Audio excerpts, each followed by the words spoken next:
আসসালামু আলাইকুম ওয়া রাহমাতুল্লাহি ওয়া বারাকাতুহু। সম্মানিত ভাইরা, আল্লাহ তাআলা বলছেন যে ওয়ামা আনফাকতুম মিন শাইইন ফাহুয়া ইউখলিফু ওয়া হুয়া খায়রুর রাযিকিন।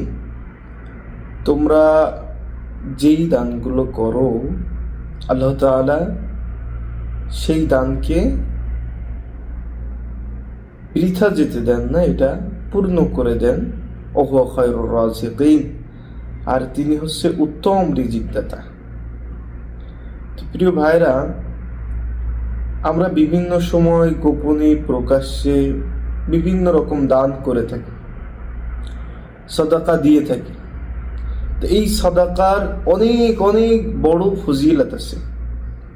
স্বয়ং আল্লাহ তাআলাই বলছেন যে তোমরা যে দানগুলো করো আল্লাহর রাস্তায় খালেস নিয়তে, সেগুলো বৃথা যায় না, বরং আল্লাহ তাআলা বহু গুণে এই দানকে বাড়িয়ে দেন।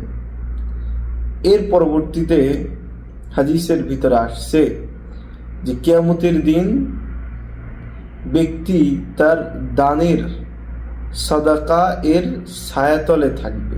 যতক্ষণ না বিচার সম্পাদন হবে ততক্ষণ ব্যক্তি তার সাদাকার ছায়াতলে থাকবে। আরেকটা হাদিসের ভিতরে আসছে যে সাদাকা বান্দার গুনাহ এমন ভাবে মুছে দেয় যেমন ভাবে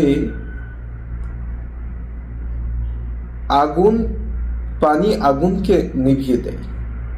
তো এই জন্য প্রিয় ভাইরা, আমাদের বেশি বেশি সাদাকা করা দরকার, সর্ব অবস্থায়, গোপনে প্রকাশ্যে। আরেকটা হাদিসের ভিতরে আসছে যে 7 ব্যক্তি আরশের নিচে ছায়া পাবে। তার ভিতরে অন্যতম হচ্ছে যে মানুষের গোপনে দান করে, তাকে আল্লাহ তাআলা কিয়ামতের দিন আরশের নিচে ছায়া দিবেন। এজন্য প্রিয় ভাইরা, আমাদের সর্ব অবস্থায় বেশি বেশি দান করতে হবে। আর এই দানের আগে আমাদের নিয়তটা, অন্তরটা পরিশুদ্ধ করতে হবে। খালেস নিয়তে ইখলাসের সাথে দান করতে হবে। কারণ আমাদের যদি ইখলাস না থাকে, কিংবা দান করার ফলে যদি রিয়া কাজ করে দান করার সময়, যে আমরা দান করছি, মানুষ এটাকে দেখবে, বাহবা দিবে, যদি এই রকম কিছু অন্তরের ভিতরে থাকে, তাহলে কিন্তু সব আমল ধ্বংস হয়ে যাবে। এজন্য প্রিয় ভাইরা, দান করব ঠিক আছে, কিন্তু দানের আগে নিয়তটাকে পরিশুদ্ধ করে নেব ইনশাআল্লাহ, বিইজনিল্লাহ।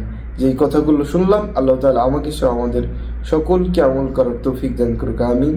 ওয়া আখিরু দাওয়ানা আলহামদুলিল্লাহি রাব্বিল আলামিন। আসসালামু আলাইকুম ওয়া রাহমাতুল্লাহি ওয়া বারাকাতুহু।